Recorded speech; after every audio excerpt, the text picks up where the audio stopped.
To be like the top 1%, you have to manage your investment and finances like them.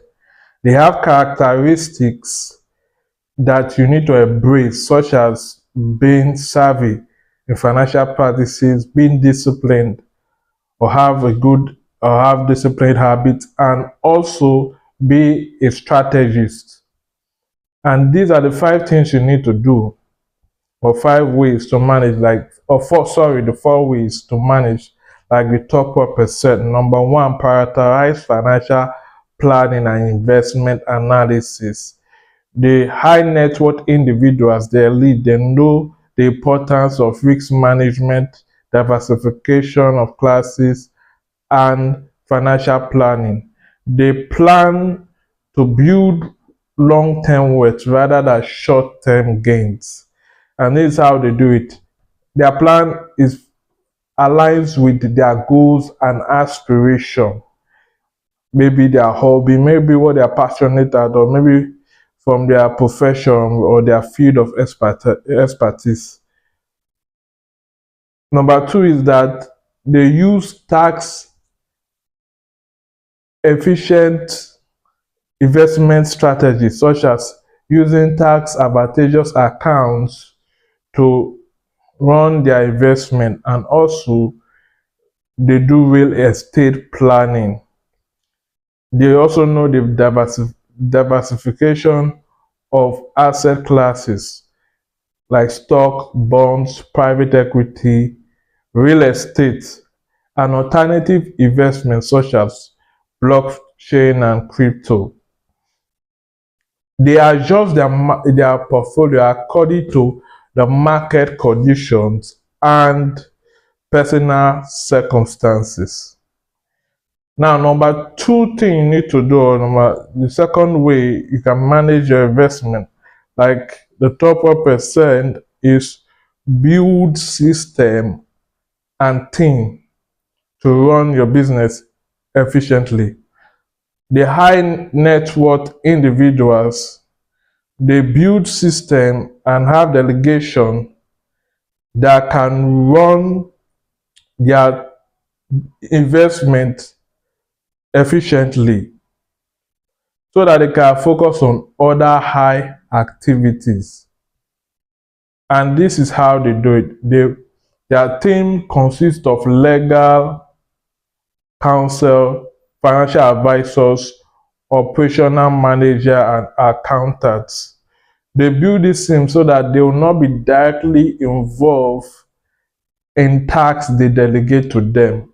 So they don't have to be physically involved in every single potential business deals, so that they can focus on their profession or on their craft and work on it, especially athletes. So they have agents, they have lawyers to help them deal with legal and financial issues. So especially financial issue, when their clubs or business investors want to finalize their deal, when the deal is about to crystallize, they can now be fully involved.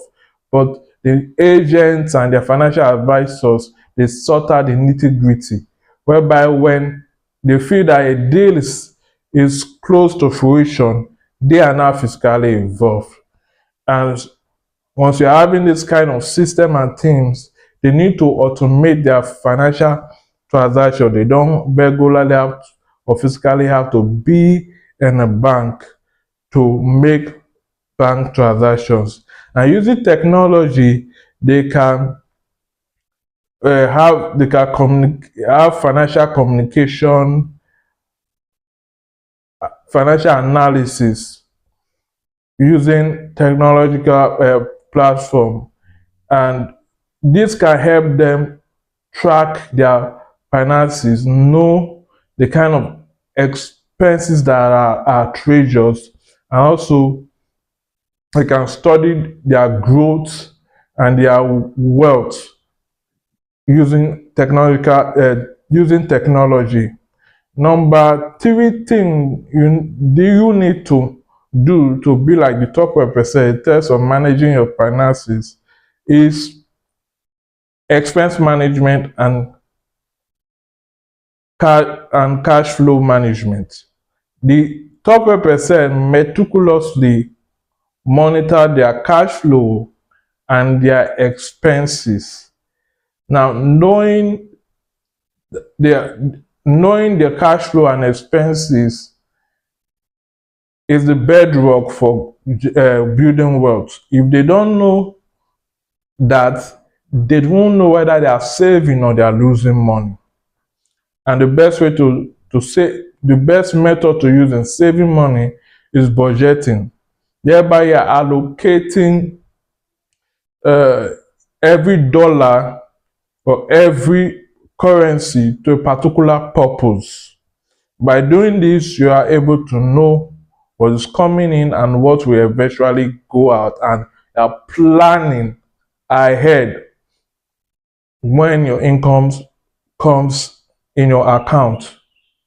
So what this do, by budgeting and monitoring your cash flow and expense management, when you monitor them regularly, it makes you save money, and saving money is the bedrock of building wealth. Like I said earlier, when you automate your financial transaction and you, through technology, you have financial analysis and communication, you can able to see the expenses that are treasures, that there's huge spike, and the one that's limiting you saving, having great savings, so you can curb it at that time. So through budgeting, you can know mandatory expenses and the difference between mandatory expenses and discretionary expenses. And through budgeting, you will know, through budgeting, you can apply this rule by having a patience rule. Having, I will call it patience, is that whenever you feel that you want something, delay your purchase. By delaying it, you really know whether you really need that particular item or that particular goods or not. So these are ways you can help yourself in saving money. Then in terms of budgeting, you can employ the 50-30-20 rule.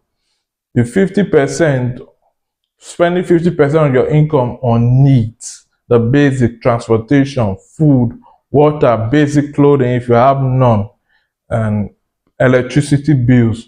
So 50% go to that. Then 20% go to your wants. Now, to me, if you have someone that is a bit conservative, you can cut from that 20% to later add to your savings, which I'll talk on about the 30%, which is it can be divided into 15-15, one for emergency and the other 15 for savings. So if you are a person that is conservative, you can remove from that 20% of your wants. But some people, they really need those wants. It's like a pump, it's like a fuel to them to do more, to push more, because they are building wealth, so they need to taste a bit, have a bit of that lifestyle, so that they can, once in a while, not constantly, once in a while, so they can continue pushing on.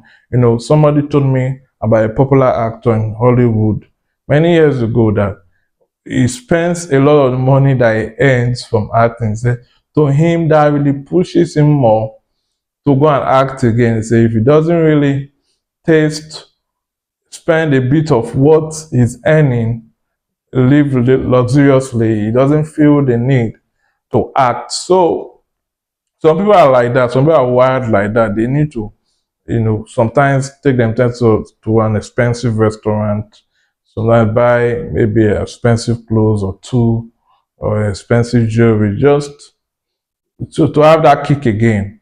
So now the 30%, which I divide to 15-15, 50% for emergency and 15% for savings.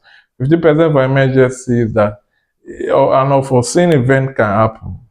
Maybe something got broken in the house and needs fixing.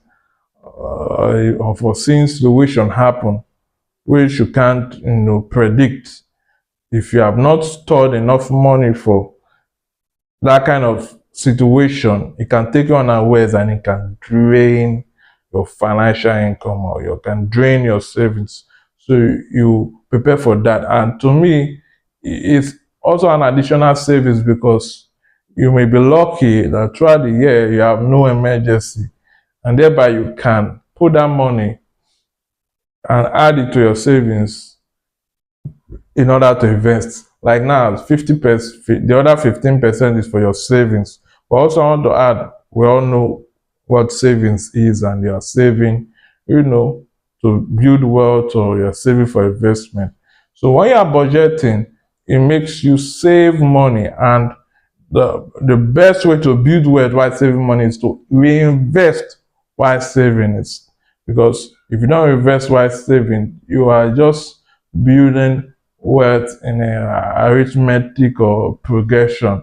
But if you are reinvesting your savings, you are building wealth. You can build wealth to an exponential progression.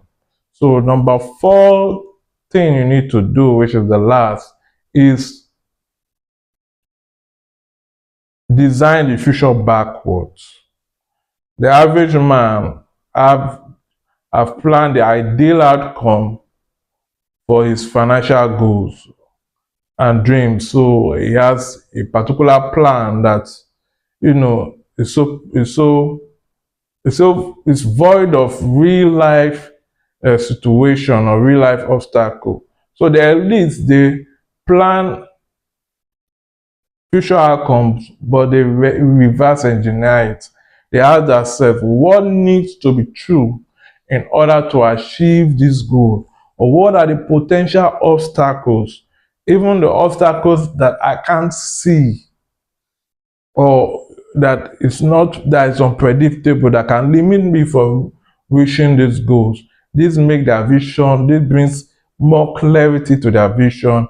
And once they project this and have a kind of simulation of an unpredictable future, even when they are planning for this ideal outcome, it creates clarity. As I said earlier, it gives them confidence.